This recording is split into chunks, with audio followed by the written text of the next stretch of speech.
Gus, kalau kira-kira di Indonesia kapan ya Gus sampai gitu Gus ke Piala Dunia? Kalau kalau seperti sekarang ya ramalannya Gus Dur. Barangkali 10 tahun lagi kah?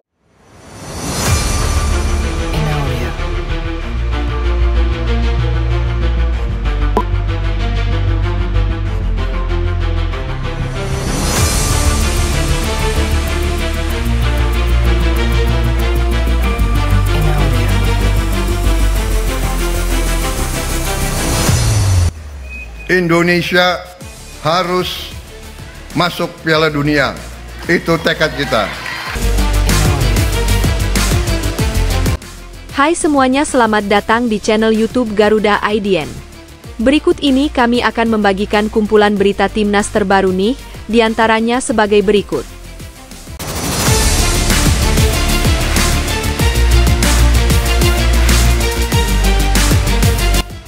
Mantap! Prabowo percaya ramalan Gus Dur jika pelatih mata sipit yang akan bawa Indonesia ke Piala Dunia. Malam ini Prabowo dan Erick Thohir resmi buat kontrak baru dengan Shin Tae-yong gantikan Patrick Kluivert. Namun sebelum lanjut ke pembahasannya, alangkah baiknya untuk tekan tombol like dan subscribe-nya ya guys. Jika sudah, mari kita lanjut.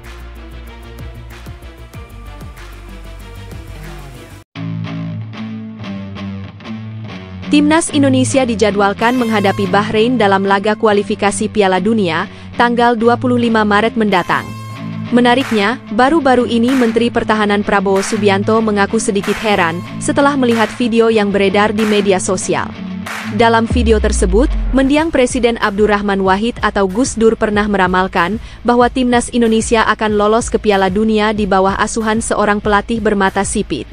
Tak ingin berlama-lama, Ketua Umum PSSI Erick Thohir bersama Prabowo pun memutuskan untuk kembali menjalin kerjasama dengan Shin Tae-yong. Keputusan ini diambil setelah mempertimbangkan perkembangan signifikan yang telah ditunjukkan Timnas Indonesia di bawah asuhan pelatih asal Korea Selatan tersebut. Mereka pun sepakat untuk memperpanjang kontraknya guna memastikan kontinuitas program yang telah dibangun. Di sisi lain, Patrick Kluivert yang sebelumnya sudah sempat menjabat sebagai pelatih resmi diberhentikan dari jabatannya. Kluivert diberhentikan karena dinilai tidak sesuai dengan visi jangka panjang yang telah disusun oleh federasi, ujar Erick Thohir dalam sebuah wawancara. Dengan diperpanjangnya kontrak Shin Tae-yong, diharapkan Timnas Indonesia bisa semakin solid dan siap bersaing di level internasional, termasuk menghadapi tantangan di kualifikasi Piala Dunia mendatang. Semua mata kini tertuju pada langkah besar berikutnya yang akan diambil Timnas Merah Putih. Jika diperhatikan, Shin Tae-yong sejatinya jauh lebih pantas dibandingkan Patrick Kluivert untuk menangani Timnas Indonesia. Jika melihat rekam jejaknya di kualifikasi Piala Dunia, ST pernah membawa timnya menahan imbang Australia dengan skor 0-0, sebuah pencapaian yang luar biasa mengingat Australia adalah salah satu kekuatan besar di Asia. Sementara itu, Patrick Kluivert justru mengalami kekalahan telak 1-5 saat menghadapi lawan yang sama. Perbedaan hasil ini menunjukkan bahwa Shin Tae-yong memiliki pendekatan taktik yang lebih efektif dan mampu meracik strategi yang sesuai dengan kekuatan timnya. Tak hanya itu, Shin Tae-yong juga berhasil mengubah gaya bermain Timnas Indonesia menjadi lebih modern dengan mengandalkan operan-operan pendek yang rapi dan terorganisir. Di bawah arahannya, tim tampil lebih disiplin, sabar dalam membangun serangan, dan tidak lagi bergantung pada bola-bola panjang yang mudah dipatahkan lawan. Meskipun ia tetap mengandalkan skema serangan balik cepat, permainan yang diterapkan tetap enak untuk ditonton dan efektif dalam menciptakan peluang. Keunggulan lain dari Shin Tae-yong adalah kemampuannya dalam membangun mentalitas juara di dalam skuad.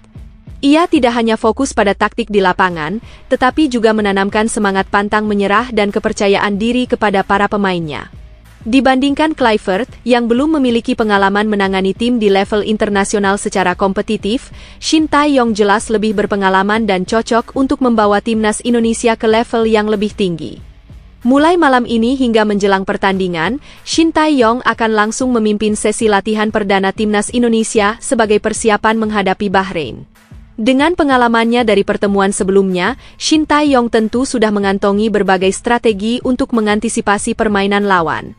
Analisisnya terhadap kekuatan dan kelemahan Bahrain akan menjadi kunci dalam menyusun taktik yang tepat agar timnas Indonesia bisa tampil maksimal. Di sisi lain, keputusan Erick Thohir dan Prabowo untuk kembali mempercayakan timnas Indonesia kepada Shin Tae-yong tentu menjadi perbincangan hangat. Apakah langkah ini sudah tepat? Menurut pendapat dari banyak pihak, keputusan ini memang menjadi pilihan terbaik. Shin Tae-yong telah membuktikan kemampuannya dalam membawa timnas ke level yang lebih kompetitif, baik dari segi strategi maupun mentalitas bertanding. Kesimpulannya, jika dibandingkan dengan Patrick Kluivert, yang lebih dikenal sebagai pemain legendaris ketimbang pelatih berpengalaman, Shin Tae-yong jelas lebih unggul dalam hal meracik taktik dan memahami dinamika sepak bola Asia. Dengan pendekatan modern berbasis operan pendek dan transisi cepat, Shin Tae-yong berhasil mengubah wajah permainan timnas Indonesia menjadi lebih solid dan menarik. Jadi, bagaimana menurut kalian? Apakah Shin Tae-yong memang pilihan yang lebih baik dibandingkan Patrick Kluivert? Jika kalian setuju dengan keputusan ini, jangan ragu untuk menyuarakan pendapat kalian. Alhamdulillah, Bambang Pamungkas sebut timnas Indonesia bisa lolos ke Piala Dunia 2026 dengan mulus. Akankah BP ikut turun jadi starter demi loloskan skuad Garuda? Bambang Pamungkas, legenda hidup timnas Indonesia, menyampaikan rasa terima kasih kepada para pemain Garuda yang telah menjaga asa timnas Indonesia untuk lolos ke Piala Dunia 2026. Pujian ini diberikan setelah timnas Indonesia berhasil mengalahkan Arab Saudi dengan skor 2-0 pada pertandingan ke-6 kualifikasi Piala Dunia 2026 di Stadion Utama Gelora Bung Karno pada pertengahan November lalu. Dalam pertandingan itu, Marcelino Ferdinand tampil impresif dengan mencetak 2 gol yang memastikan kemenangan Indonesia. Hasil positif ini membawa Indonesia naik ke posisi ketiga di klasemen sementara grup C dengan koleksi 6 poin dari 6 pertandingan. Kini, Indonesia hanya terpaut 1 poin dari Australia yang berada di posisi kedua, sementara Jepang semakin kokoh di puncak klasemen dengan 16 poin. Bambang Pamungkas, yang masih tercatat sebagai pencetak gol terbanyak sepanjang sejarah timnas Indonesia, juga memberikan apresiasi kepada supporter yang penuh semangat, termasuk yang sempat menyindir tim Arab Saudi dengan cerdas. Meski sudah pensiun, banyak pihak yang berharap Bambang Pamungkas bisa kembali membela timnas Indonesia, mengingat kontribusinya yang sangat besar selama ini. BP, sapaan akrab Bambang, dikenal sebagai sosok pemain yang selalu menjadi andalan tim Garuda, baik di masa lalu maupun saat ini. Selain mencatatkan prestasi cemerlang di level klub, Bambang Pamungkas juga memiliki kontribusi besar untuk timnas Indonesia. Karir internasionalnya dimulai pada 2 Juli 1999 saat ia menjalani debut bersama skuad Garuda. Selama membela timnas, Bambang tampil dalam 87 pertandingan dan berhasil mencetak 38 gol, menjadikannya salah satu penyerang paling produktif dalam sejarah sepak bola Indonesia. Bambang turut ambil bagian dalam sejumlah kompetisi bergengsi bersama timnas Indonesia, seperti kualifikasi Piala Dunia, Piala Asia, kualifikasi Piala Asia, hingga berbagai laga persahabatan internasional. Keberadaannya di lapangan tak hanya menjadi andalan dalam mencetak gol, tetapi juga memberikan pengalaman dan semangat juang bagi rekan-rekannya. Gol-gol Bambang di kancah internasional menunjukkan kemampuan luar biasa dalam membaca permainan, mencari posisi, dan memanfaatkan peluang. Dengan dedikasi dan konsistensinya, Bambang Pamungkas menjadi simbol ketajaman lini depan timnas Indonesia selama hampir 2 dekade. Kontribusinya yang luar biasa menjadikannya salah satu ikon sepak bola nasional. Hingga kini, nama Bambang Pamungkas tetap dikenang sebagai sosok yang menginspirasi generasi muda untuk terus mengharumkan nama Indonesia di dunia sepak bola internasional.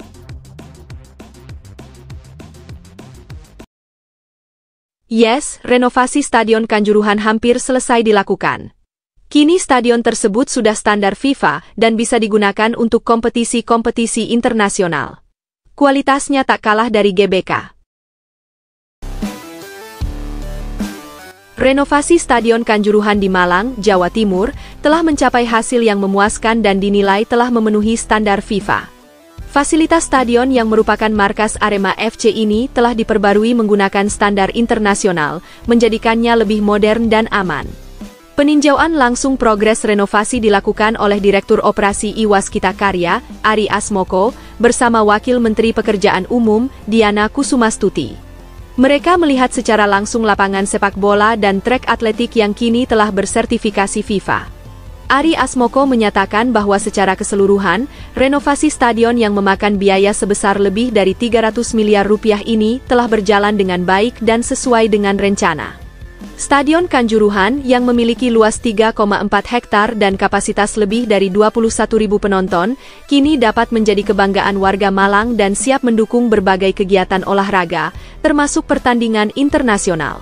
Beberapa pekerjaan renovasi yang dilakukan meliputi pembongkaran bangunan lama dan pembangunan kembali berbagai fasilitas, termasuk lapangan sepak bola dan trek atletik.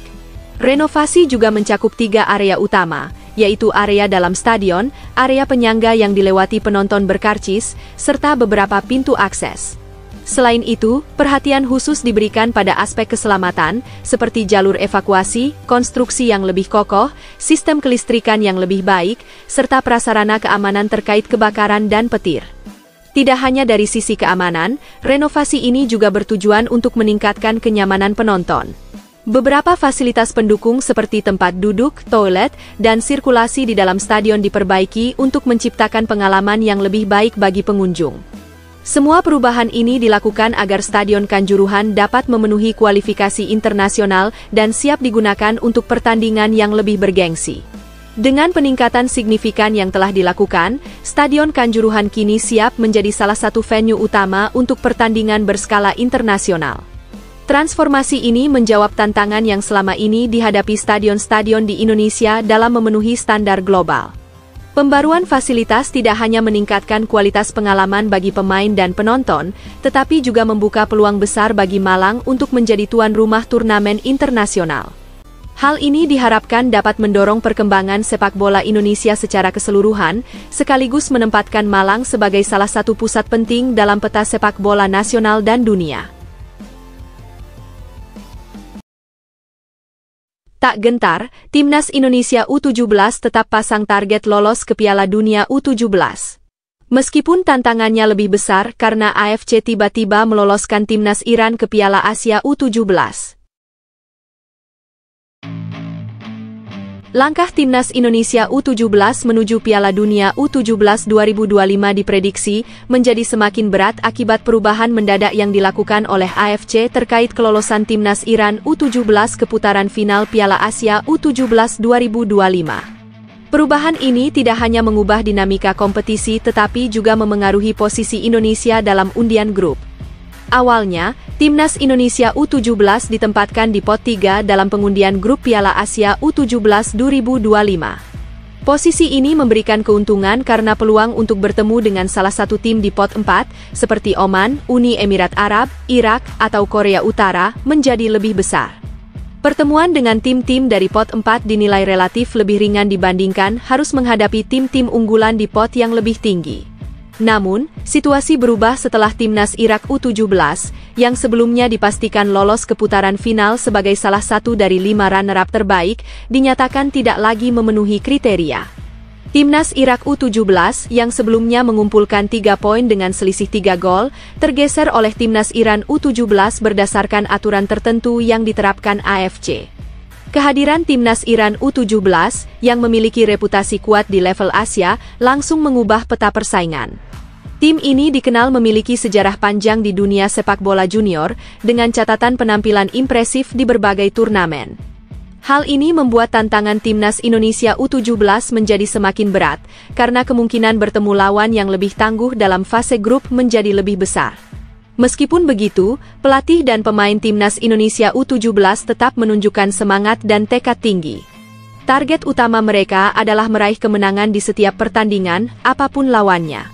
Dengan target besar tersebut, Timnas Indonesia U17 optimis dapat melangkah jauh di turnamen ini dan mengamankan satu tempat di Piala Dunia U17 2025.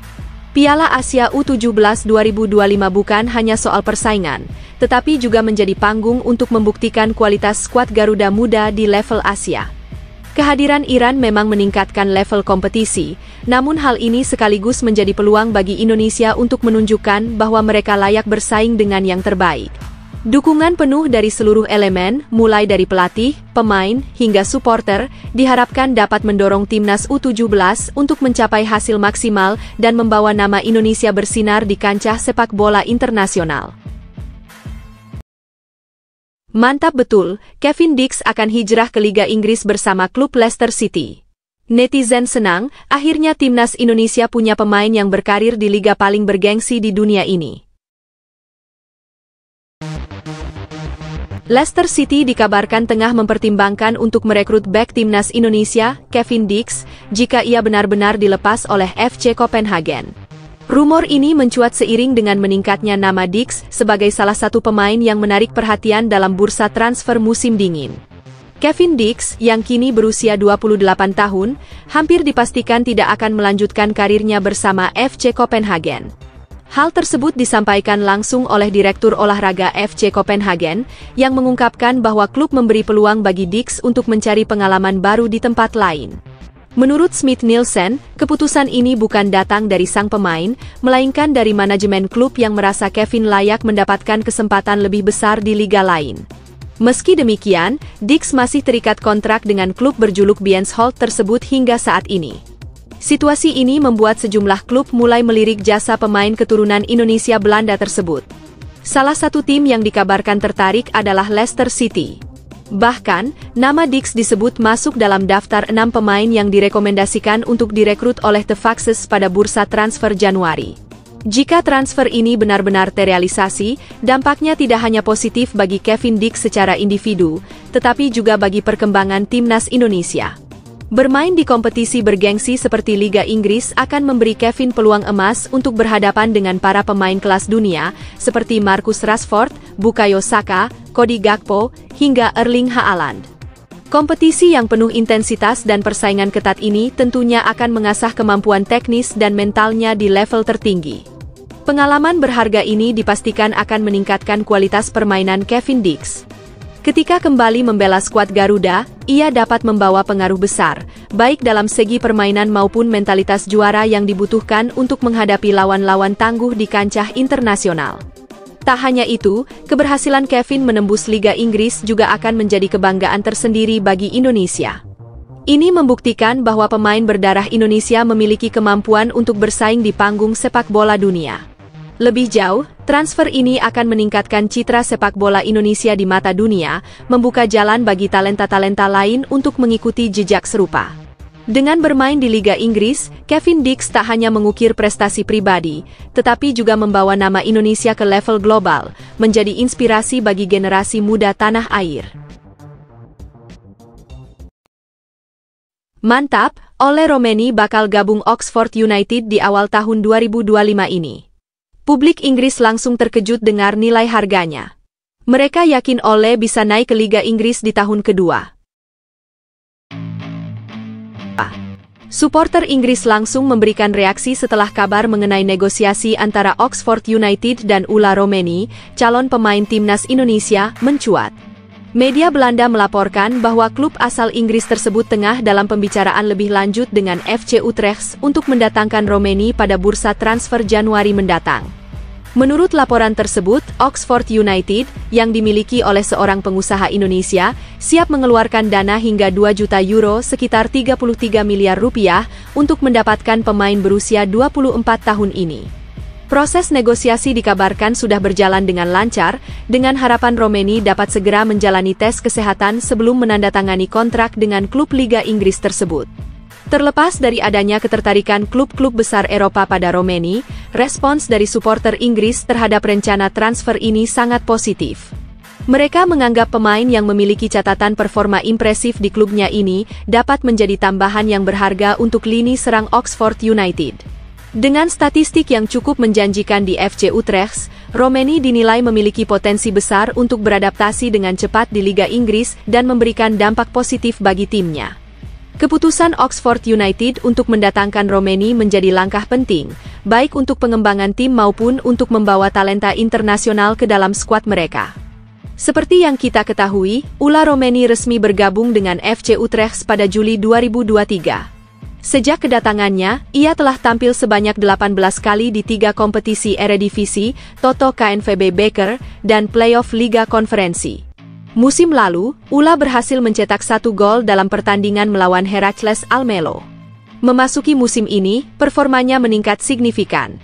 Ia sudah bermain dalam 7 pertandingan melawan tim-tim yang tangguh di Belanda seperti PEC Zwolle, Heerenveen, NAC Breda, FC Twente, Willem II, AS Alkmaar, dan RKC Waalwijk. Tak hanya tampil, Ula juga memberikan banyak kontribusi kepada timnya, salah satunya di mana ia berhasil mencetak 2 gol. Sebelum bergabung dengan FC Utrecht, Ula memiliki pengalaman bermain di beberapa klub, termasuk NEC Nijmegen, FC Emmen, dan Willem II, serta di tim muda NEC Nijmegen U19 dan NEC Nijmegen U21. Dengan latar belakang yang kuat dan peningkatan performa yang terbukti cukup signifikan akhir-akhir ini, Ula Romeni menunjukkan potensi besar untuk terus berkembang dan berkontribusi lebih bagi timnya di masa depan.